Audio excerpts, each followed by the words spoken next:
diwaning para dewa ning atine urung resik. Lah iya, aku iki ya gumun. Kok bapak kok ning jagat, Pak Ditogong ning jagat kok lek manik sapa? Ora adine bapak tak ngundang lek manik moyo ki kok gedangkrang ning kayangan iki lho. Kan ora adil kuwi.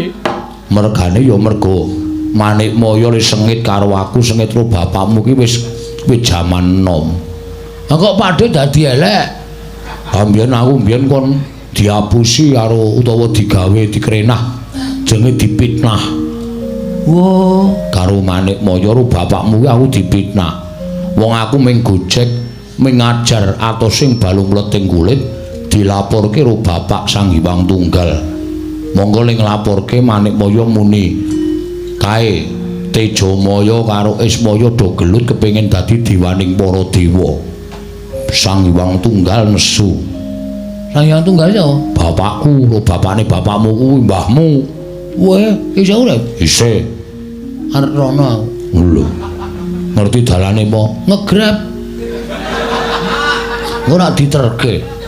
Ku tak omong critane sik to. Ha iya terus piye?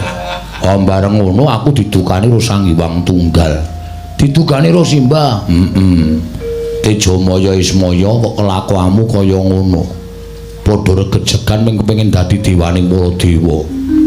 Kowe tak dadekke diwaning para dewa nek Tejamaya iso nguntal gunung pagering jagat sisih kulon, Ismaya iso nguntal gunung pagering jagat sisih wetan. Terus aku yo niat gunung mau arep tak untal, cangkemmu tak ambake nganti kepleh-kepleh kaya ngene. Mbok sok diwiru, Gek. Cangkem kok diwiru, men rapi ngono lho. Bapakmu yo adreng wedi dawuhing wong tuane, pagering gunung sisih wetan diserot, mula saparuh gunung mlebu nang wetenge bapakmu kuwi, mula wetenge kepleh-kepleh. Terus dadi elek kabeh, terus dikon mudhun ning jagat sing dadi dewa manik moyo. Pancen kae kesasapan jiwa kamanungsan tegese kesasapan watak sing elek. Mula tekan seprene janjane manik moyo nek karo aku kuwi ya gedhing. Mula aku emoh nek ketemu karo bapakmu ya gedhing. Mula bener jagat ki eneng siji wong sing ora nyembah karo Bathara Guru ya mung bapakmu kuwi. Ah iya. Ha iki bapak wis digawa karo Bathara Guru ditumpake patroli. Karo Gareng karo Petruk. Ra ora mung dipatrapi paukuman karo Bathara Guru. Wah, apa? Aku njaluk tulung wae. Njaluk tulung apa? Gandeng kowe kakangne bapak. Mbok bapak ditulungi, Pakde, mesake. Nek tenan-tenan cemplungke kawah, aku ora kelangan bapak, aku ora kelangan Gareng, kelangan Bagong to, Pakde.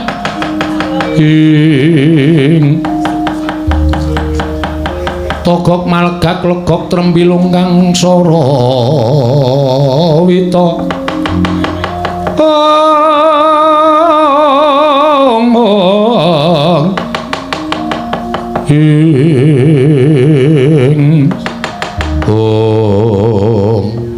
Nek aku sing munggah ning kayangan ndak kriwikan dadi grojogan keguyon dadi tangisan, Gong. Nek kowe arep bantu karo bapakmu, kowe tak dandani, kowe tak bantu. Dandani cara apa aku? Pokoke manut karo aku, tak dandani wong sing mlebu metu ning kayangan ning ora ana sing ngelekke. Sapa? Dewa? Ora. Ditah wae. Ning kowe gelem ora? Sing mlebu metu kayangan dadi kekasihing dewa kuwi ming bendaramu Raden Janaka. Mula kowe tak dandani kaya dene Raden Janaka. Oh, ana wong tuwa tak plintir cangkeme tenan. Ketoke aman, ketoke tentrem. Engko nang ati Janaka sing tenan ngerti. Apa ora dipecah sirahku? Ndaramu iki wong awas, ndaramu iki wong pinter. Nek ngerti kowe sing dadi Janaka ora nek nesu malah sajae seneng. Weruh polahe beda karo wadat saben. Ngono ya? Ha wis apa-apa wis. Bagus ya aku. Bagus kaya Raden Janaka plek ora geseh. Wah. Arep golek rondo sih. Aja dinggo kurang ajar ora sak penake. Lumayan ya nyaut-nyaut siji loro. Wis padhe ganti septo Pak De. Yo, saiki kowe sedakep. Nek ana wis dadi ora gleleng lho. Ora tak nggo nulungi bapak kok gleleng. Wis yo. Tak suwunke karo sing gawe jagat muga-muga iso kasembadan penjangkamu. Bisa wujud Raden Janaka kowe le anakku cah bagus Bagong. Heeh, Pak De.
Mara Sang Arjuna esmunya kang kamanungsan kasrepan tingkahing mungsuh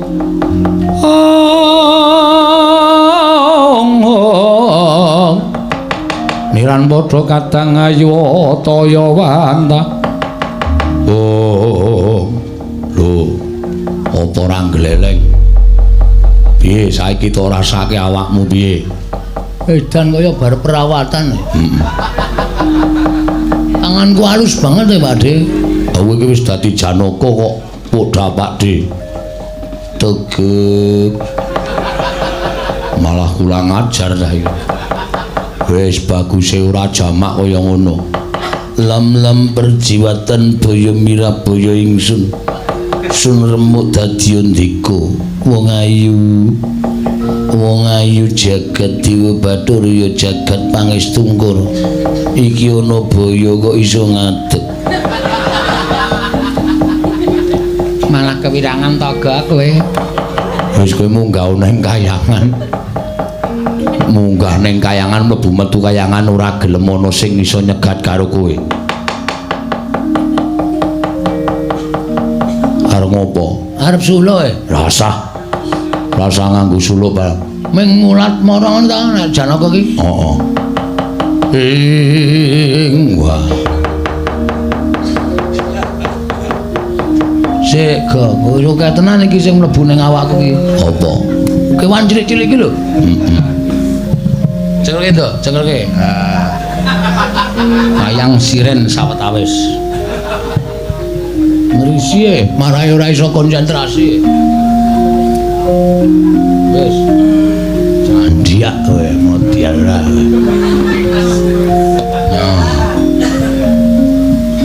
ngono ya kok nggih wis aku tak mangkat nang kayangan iki ndak salah ketinggalan bis munggah ning kayangan kok sing ati-ati ya Gong tak dongake muga-muga sembadan nggonmu nyelametke wong tuamu iya togep bilung kula wonten dawuh Ndara boroke ditamban tukokno bedak doris bedak kiri bilung tak basano malah nyelekit ning ati wis ngono ya Pakde aku nyuwun pamit ya sing ati-ati aja kaya bocah cilik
saya dalu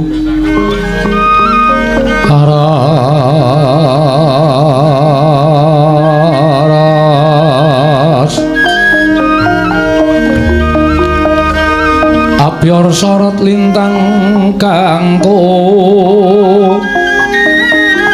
madhap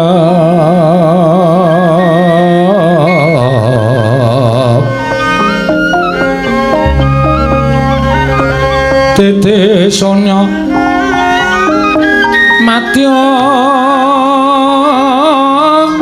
rati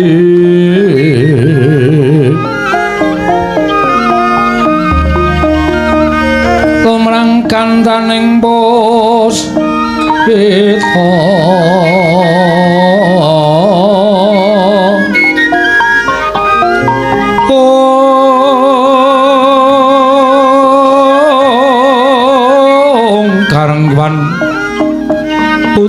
nira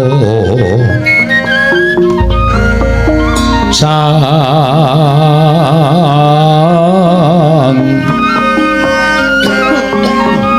Dwijawara brengeng lir swaraning matu pranta manungsung sarine kembang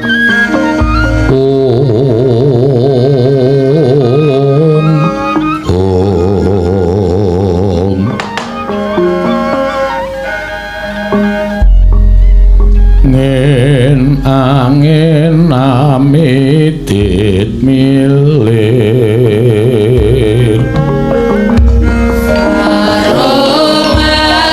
arung-arung lumrang Bagasari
semuriris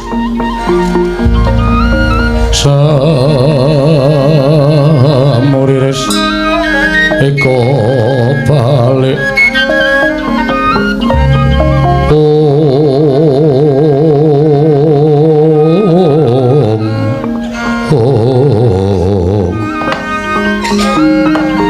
Kakang Ismaya Kakang Semar piye Bathara Guru aku saiki wis ora kaya biyen aku wis lungguh ngisor Ya mung nggonku arep ngaturake tata krama sarana atur basa krama ya mung kudu nata ati dhisik Manikmaya. Kakang samanggestunipun sedaya menika namung lelamisan krana menapa kula ajrih piwalating dewa menawi ngantos kula meksa dhateng jengandika Kakang supados nglenggahi tata krami dhateng ingkang rayipun Manikmaya. Kakang menapa sampun kula aturaken menika kula jabel malah sakmangke Kakang Semar kula dherekaken rawuh wonten ing Kayiwangan sayekti sakmangke supadosa Kakang Semar saged ngraosaken kanikmataning kahyangan. Lah piye to? Lah kok kowe molak-malik iki piye jare kepengin ngukum karo anakku Bagong aku wis dadi wakile wis aguk. Aku mbok kon nyembah aku ya bakal nyembah, mbok kon basa aku ya bakal basa. Supaya apa sing digayo dening anakku Bagong bisa kasembadan. Sampun-sampun. Kakang Ismaya sampun ngantos dipun penggalih babagan atur kula ingkang nalika semanten mapan wonten ing jagat. Namung sakmangke estunipun atur kula menika kala wau mboten lair kandhasing batos Kakang Ismaya. Wah, lah terus inggih sejatosipun sakmangke malah keparenga dinten sakmangke gandeng Kakang Ismaya sampun mapan wonten ing Kayiwangan. Monggo kinarya tandha bektinipun kadang taruna tumraping kadang werda. Kakang Semar sakmangke kula sugata wujuding pelempertangga jiwa miwah jambu dipa nirmala. Kakang Semar ingkang estunipun menika dados jangkeping dewa kedah ngraosaken nikmating pelempertangga jiwa menapa dene jambu dipa nirmala Kakang. Ora ngamuk nyono lah kok dadi malik grembyang kowe Manikmaya. Waduh, ora sida mati to. Oh, lah piye? Bathara Guru paring pangandikane kabeh mau ming lelamisan. Ora kandhas lahir batin ki. Wah, ya matur nuwun. Malah bapak dijak maem pelem. Kowe doyan ora? Oh, doyan. Peloke. Doyan tetepan reng aku. Ampel mertangga jiwa ya ora doyan piye? Mertangga jiwa ki darane para dewa kok. Menawi Kakang Semar estu kersa mangke sugata menika badhe dipun aturaken anak kula pun Bathara Indra Kakang. Lah nek aku ki mengkari manut, nek mbok paringi ya tak tampa dene ora ya ora apa-apa wong alamku karo alammu ki wis beda. Kowe ning kahyangan, aku ning donya. Ya jaragan aku pancen durung tau mangan pelempertangga jiwa jambu dipa nirmala ewa dene mbok paringi. Aku ya mung iso ngaturake panuwun ingkang tanpa pepindhan Manikmaya. Miyatangening kalangguan aglar pandan moncar tinoner kekonang samsara tetan padhang kasor lan pacaring purnaming gegono dasari mangsa katiga. Indra kula wonten maring adhawu cawisna pelempertangga jiwa lan jambu dipa nirmala dimen didhahar dening Kakang Ismaya kaya ingkang wis kula dhawuhake lawan jeneng kita nun ngestaken dawuh nyuwun pamit pulun sing ati-ati aja kaya bocah cilik Bathara Indra. Langing dia mangungkung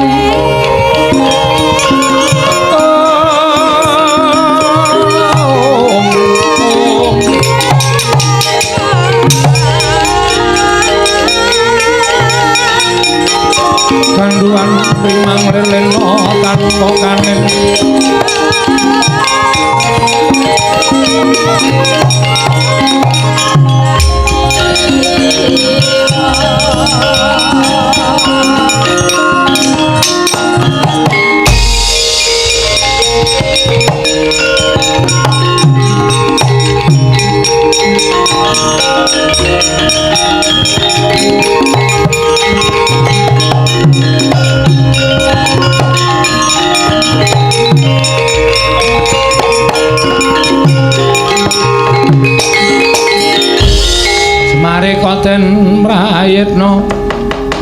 semuri resiko balik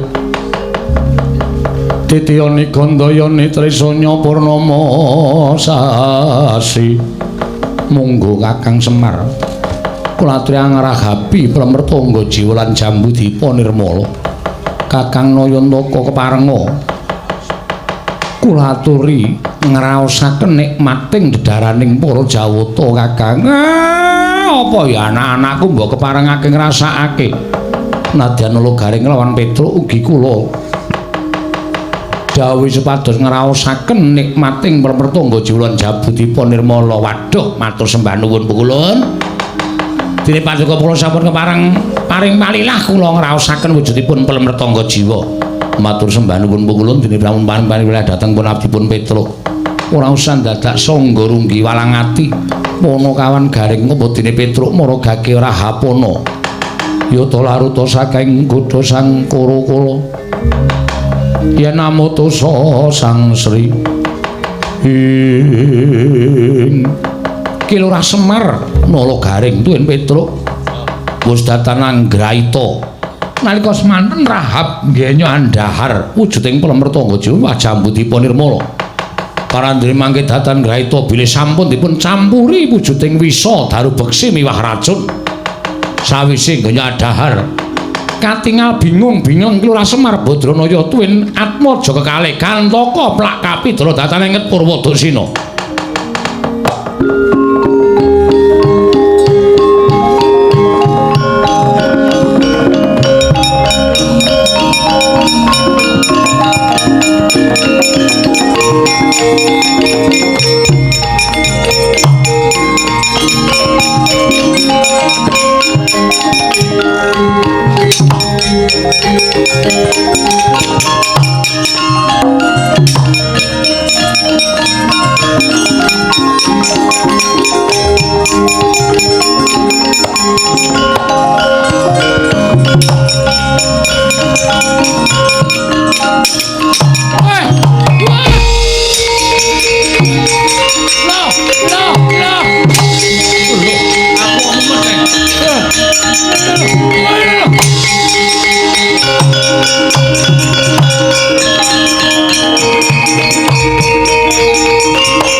Kakang Semar Petruk apa dene garing kita ora ngerti lamun kabeh mau wis ulun campuri nganggo wisa racun aja nganti astaning Manikmaya keregetan kelawan kuandaning kadangku dhewe Indra wonten timbalan papakno ana ing pinggiring candra dimuka samengko wahyaning mangsa kala ulun pribadi bakal nglundhungake kuandaning Kakang Ismaya garing apa dene Petruk ana ing telenging kawat lho niki ngestaken dawuh paduka pukulun.